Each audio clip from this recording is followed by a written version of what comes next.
নমস্কার, সংবাদ প্রতিদিন ডিজিটালে আপনাদের স্বাগত।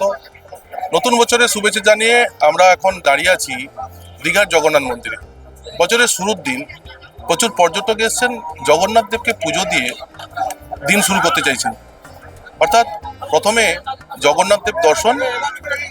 কারণ আপনারা জানেন গতকাল বর্ষবরণের রাত গেছে, সবাই আনন্দ করেছে, সমুদ্র উপভোগ করেছে।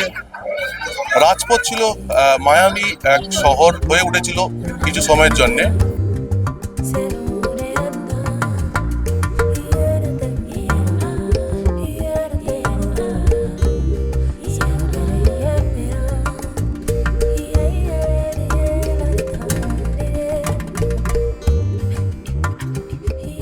সকাল থেকে জগন্নাথ মন্দিরে ভিড় জমেছে, জগন্নাথ দেব দর্শন, জগন্নাথ দেবকে পুজো দেওয়া। তারপরেই কিন্তু মানুষের এই বছর শুরু করতে চাইছেন পর্যটকেরা, তার জন্য কিন্তু সকাল থেকে ভিড় জমিয়েছেন। আমার সাথে কয়েকজন পর্যটক আছেন, আমরা কথা বলবো যে এই বছরের প্রথম দিন কিভাবে ওনারা শুরু করছেন, জগন্নাথ দেবের কাছে কি চাইছেন। প্রথমে বলি নমস্কার, আমি সাঁতরাগাছি থেকে এসেছি। কি আজকে প্রথম কবে আসা হয়েছে দীঘা? আমাদের 31 তারিখ আসা হয়েছে, সব ফ্যামিলি নিয়ে আর কি।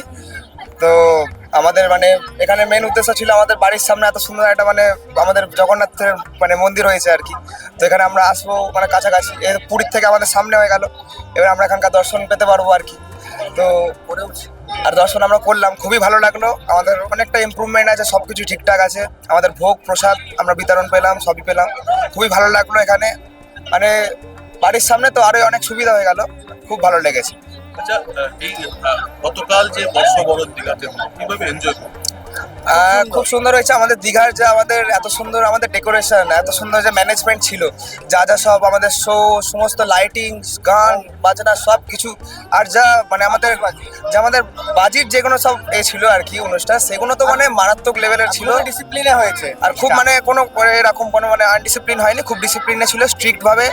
সব গার্ডও ছিল, সিকিউরিটিও ছিল, কোনো অসুবিধা হয়নি। আমাদের খুব ভালো লেগেছে আর কি। এত সুন্দর গর্বিত যে আমাদের এখানে একটা জগন্নাথ মন্দির হয়েছে। আপনি কি বললেন জগন্নাথ দেব? আমি জগন্নাথ দেবকে চাইলাম যে আমাদের সকল নতুন বর্ষ এই আজকে থেকে শুরু হলো প্রথম, সবাইকে জানাই হ্যাপি নিউ ইয়ার। আর জগন্নাথকেও আমি বললাম যে সকল আমাদের রাজ্যবাসীকে ভালো রাখুন, সুস্থ রাখুন। আর খুব ভালো এনজয় করেছি আমরা।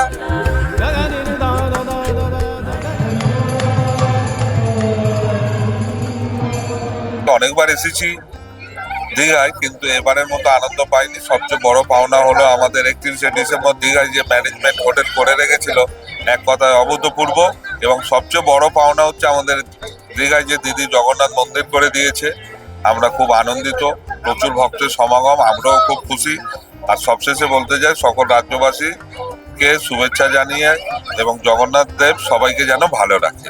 নতুন বছর যেন সবার খুব ভালো কাটে, সবাই যেন সুস্থ থাকে, ভালো থাকে, সবাই খুব আনন্দ করে কাটান।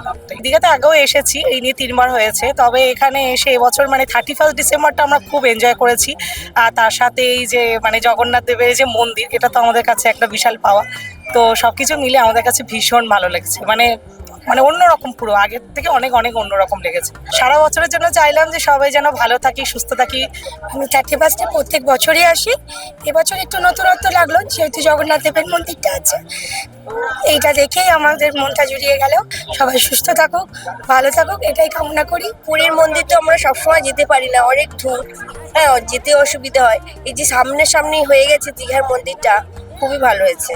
বললাম যে সবাইকে সুস্থ থাকুক, ভালো থাকুক। আর ছোট ছোট বাচ্চারা, আমরা তো সারা বছর ওদের নিয়েই থাকি, যেন মনে হয় পড়াশোনাটা আর কি ওদের ভালো থাকুক, হোক। বর্ষবরণ কেমন এনজয় করলেন? দারুণ দারুণ, আমরা কি বলবো, এক কথায় আর কি অভূতপূর্ণ। আগের বারেও এসেছিলাম, তবে আমরা তো 31 তারিখে কোনোবারেই তো আসিনি। এবারে এসে দেখছি ব্যাপকভাবে আমরা এনজয় করেছি।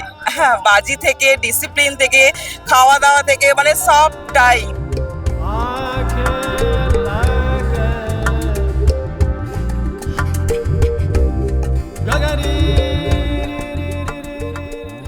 প্রচুর পর্যটক সকাল থেকে ভিড় জমিয়েছেন, পুজো দিচ্ছেন, ভোগ নিচ্ছেন এবং সর্বোপরি ভোগ খাচ্ছেন। কারণ বেশ কিছুদিন হলো দীঘা জগন্নাথ মন্দির কর্তৃপক্ষ কিন্তু ভোগ খাওয়ার ব্যবস্থা করেছেন। হাজার হাজার মানুষ কিন্তু সেখানে ফোনে বুকিং করে ভোগ কাটছেন। সব মিলিয়ে কিন্তু দীঘা সেই যে আগের দীঘার এই দীঘার মধ্যে পার্থক্য অনেকটাই বলছেন পর্যটকেরা। দীঘা থেকে রঞ্জন মহাপাত্র, সংবাদ প্রতিদিন .in।